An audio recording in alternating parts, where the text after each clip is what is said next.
এত রাতে আবার কোন হারামজাদা ফোন করলো? হ্যালো, কে বলছো?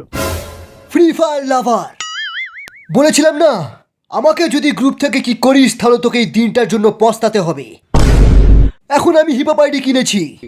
তো আমি কি ন্যাংটো হয়ে নাচবো নাকি? এখন আর তোমায় ইমোট দেখিয়ে মারতে হবে না, এখন মেয়েরে ইমোট দেখাবো। দম থাকলে চলে আয় কাস্টমে। কাস্টম আমার, M10 আমার, শুধু লুটবক্সটা হবে তোমার। কাস্টম তোর, M10 তোর, কিন্তু গ্লুয়াল আমার। তোকে ডেজার্ট দিয়ে নক করে গ্লুয়াল দিয়ে প্যাক করে তোকে ললের পরে লল দেখাবো।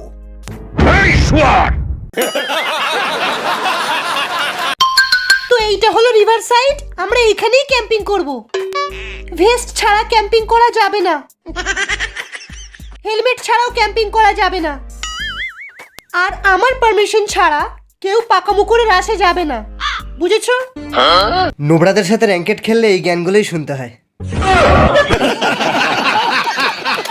শোন, একটা ইউটিউবারদের স্কিম আমি খুঁজে পেয়েছি। 25 দিনেই ডায়মন্ড ডবল। 25 দিনেই ডায়মন্ড ডবল। তো আমিও করবো ডায়মন্ড ডবল। আরে এই স্কিমটা তোদের মতো নোবরাদের জন্য না, এর জন্য বড় ইউটিউবার হতে হবে, 70-এর উপরে লেভেল হতে হবে। ভাই আমার ইউটিউবে 100টা সাবস্ক্রাইবার আছে। এর জন্য কমসে কম তোর হিপ হপ আইডি থাকতে হবে। হিপ হপ আইডি পোঁদ ফেড়ে ফেড়ে সবাইকে স্কিম বলে দে শালা। কিন্তু আমার কাছে তো হিপ হপ আইডি নেই, রেড ক্রিমিনাল আইডি চাই, ওর নিচেই হবে না। রেড ক্রিমিনাল, কিন্তু আমার কাছে তো গ্রিন ক্রিমিনাল আছে ভাই। আচ্ছা ঠিক আছে ঠিক আছে, একটা কাজ কর, আইডি আর পাসওয়ার্ডটা দে। একটা সন্দেহ হচ্ছে ভাই, আমার আইডিটা হ্যাক হয়ে যাবে না তো? তুই ভাগসাল এখান থেকে, তুই যা, তোর জন্য এই স্কিম না। তো কি একেবারে আইডি? না না ভাই, পাসওয়ার্ড লিখে আনছি এক্ষুনি।